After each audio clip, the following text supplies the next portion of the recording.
Assalamualaikum warahmatullahi wabarakatuh. Kami dari kelompok 5 yang beranggotakan Siti Maimunah dan Anissa Syahidatul Ramadhani akan mempresentasikan mengenai model pembelajaran berbasis blended learning dalam menumbuhkan critical thinking pada siswa sekolah dasar. Pembahasan yang akan kami bahas yaitu yang pertama model pembelajaran, yang kedua blended learning, dan yang ketiga yaitu berpikir kritis atau critical thinking. Pengertian model pembelajaran menurut para ahli. Menurut Joyce dan Weil tahun 1986 dalam Suweni 2019, pengertian model pembelajaran yaitu suatu rencana atau pola yang dapat digunakan untuk merancang tatap muka di kelas atau pembelajaran tambahan di luar kelas dan untuk menyusun materi pembelajaran. Sedangkan konsep model pembelajaran menurut Trianto yaitu suatu perencanaan atau pola yang digunakan sebagai pedoman dalam merencanakan pembelajaran di kelas atau pembelajaran tutorial. Jadi dapat disimpulkan bahwa model pembelajaran adalah suatu perencanaan atau pola yang digunakan sebagai pedoman dalam merencanakan pembelajaran di kelas atau pembelajaran tutorial.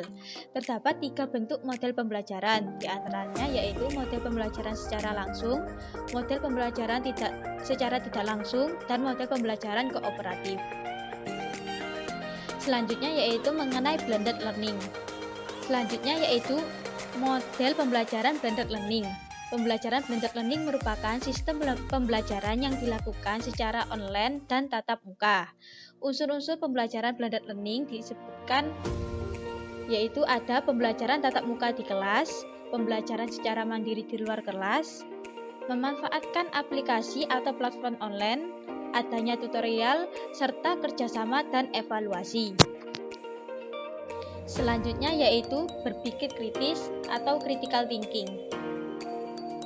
Berpikir kritis atau critical thinking merupakan kegiatan dalam mengelola informasi yang mencakup berpikir, nalar, dan bertanggung jawab atas suatu pemikiran, agar seseorang yang berpikir secara kritis dapat menentukan informasi yang relevan dan melalui proses serta pertimbangan-pertimbangan sebelum akhirnya seseorang memutuskan atau memberikan penilaian terhadap sesuatu.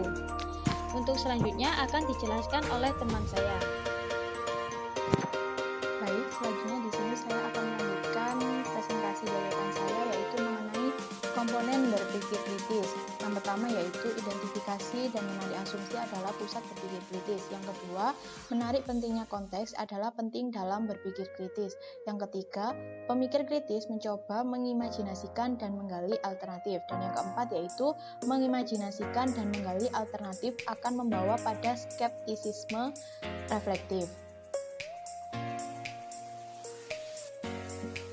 Yang selanjutnya yaitu karakter berpikir kritis.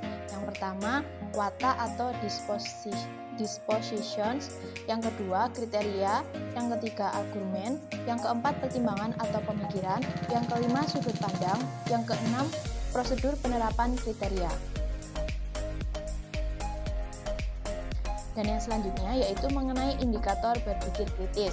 Menurut Carol White yang dikutip oleh Hendra Surya terdapat 8 indikator berpikir kritis, yaitu yang pertama merumuskan pertanyaan, yang kedua membatasi permasalahan, yang ketiga menguji data-data, yang keempat menganalisis berbagai pendapat dan bias, yang kelima menghindari pertimbangan yang sangat emosional, yang keenam menghindari penyederhanaan berlebihan, yang ketujuh mempertimbangkan berbagai interpretasi, dan yang keempat yaitu mentoleransi ambiguitas.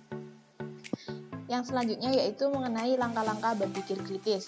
Menurut Needler dari The Statewide History Social Science Assessment Advisory Committee mengemukakan bahwa langkah-langkah berpikir kritis itu dapat dikelompokkan menjadi 3 langkah. Yang pertama yaitu mengenali masalah atau defining and clarifying problem. Yang kedua menilai informasi yang relevan, dan yang ketiga pemecahan masalah atau penarikan kesimpulan.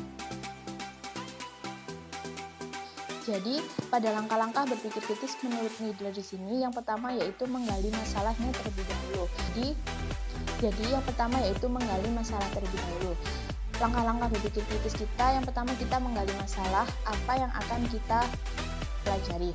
Dan yang kedua, menilai informasi yang relevan. Nah, dari masalah yang sudah kita gali, kita menilai informasi yang relevan dengan masalah yang ada dan kehidupan yang ada.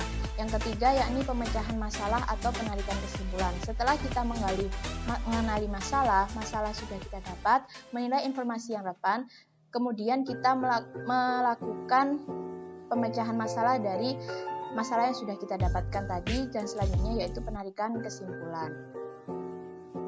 Sekian presentasi dari kelompok 5.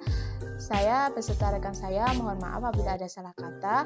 Sekian dari kami. Wassalamualaikum warahmatullahi wabarakatuh.